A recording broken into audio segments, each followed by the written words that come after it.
Okay, today I'm going to be helping you to find more power on the bike. And who doesn't want more power? Power is basically the holy grail in the cycling world. The more power you have, the faster you can ride. Now, it's hard for me to say exactly how much more power you might gain from following these tips, but they are all tried and tested. And for some, it could be in the region of around 20 watts on their current FTP, which sounds pretty good. So here are a handful of my tips to help you find that extra power. Now, most methods for increasing your power on the bike include some level of hard work. So spoiler alert, there is plenty of that to come in this video. But I thought I'd start with one which requires very little of that. In fact, I'd go as far as saying it's almost free power. Now, there are a number of debates out there as to the ideal cadence for riding a bike. But I'm going to throw that out the window. There is no ideal cadence. However, there is a trend towards the high cadences having a higher power output and better efficiency. So I'd really recommend you going out, trying out different cadences throughout your ride and seeing which one you prefer. I'd actually try this during sessions, hit different cadences for different reps and see whether any of them were easier or more comfortable.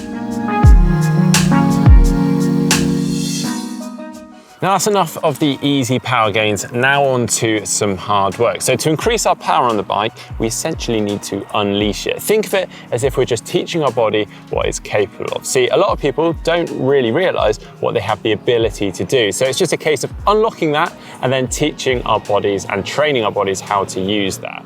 Now, a great workout for this, which we see a lot of pros using, is something called microbursts. This is short intervals of maximum effort. So on this, we're aiming to put down as much power as we possibly can for each interval. And this is a great way of training our neuromuscular system and increasing our strength. So a good example session is 20 minutes steady riding within zone 2 with a 10-second maximal sprint every 5 minutes. Then take 10 minutes zone 2 recovery and then repeat the 20-minute block again, but now with 30-second maximal sprints every 5 minutes. An alternative session with less recovery is what we call a Tabata workout. This is a 10-second maximal sprint followed by 20 seconds within zone 1 or zone 2 recovery spin. Repeat this 8 times through to make a continuous 4-minute block of effort. Take a 6-minute zone 2 recovery and then repeat that session through as many times as you like. Well, on the flip side of this, you may want to team these power burst intervals with some overgeared strength work. Now, this is another subject for debate, but there is a good reason why so many pros still choose to do these. They build strength, they recruit more muscle, they improve neuromuscular function, they can also improve pedal efficiency. You may, even over time, see an improvement or increase in muscle mass too. Now, the basic idea with these overgeared workouts is to ride in a higher gear or bigger gear than you're used to. It's as simple as that. When you're starting out, you may just want to go 1 gear bigger and then over time progress to 2, 3 or more. So a good session to start out with is 5 times 4 minutes overgeared at zone 3, which is between 76 to 90% of your FTP, with 6 minutes zone 2 between and after each rep. This is 50 minutes in total, and over time you can increase the length of the overgeared intervals whilst reducing the recoveries. Now, obviously this overgeared work is a tool and we're using a rather overemphasized low cadence to do that. So just make sure that you don't end up falling into the trap of riding at this overgeared low cadence during your normal riding. And to do that, just make sure that you're mixing up your cadences during your normal rides.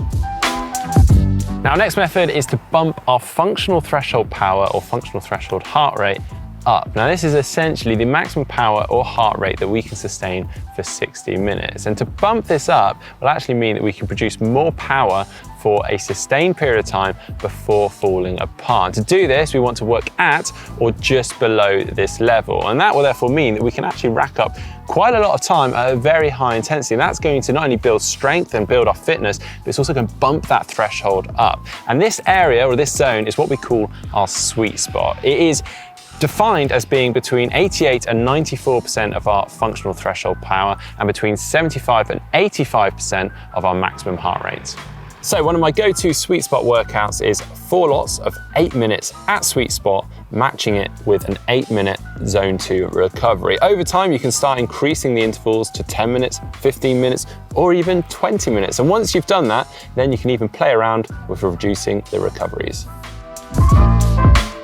And finally, we need to think about where you're trying to increase your power. See, naturally, we will put out more power on climbs, but obviously that isn't very specific to riding on the flat. Whilst it is the same muscle groups, the way in which we recruit them and the way in which they work is very different. So if you are trying to increase your power on the flat, then do more training and do these sessions on the flat or on an indoor trainer. Alternatively, if you are trying to increase your power and improve on the climbs, then do more training and do these sessions on hills, or you can even pop your resistance up a little bit more on an indoor trainer. If you have enjoyed today's video, hit that thumbs up button. If you'd like to see more from GTN, click on the globe, subscribe to the channel. If you'd like to see 4 gym exercises to improve your power and your strength on the bike, you can see that by clicking just down here. And if you'd like to find out a little bit more about that sweet spot that we've just been talking about, then you can see what is sweet spot by clicking just down here.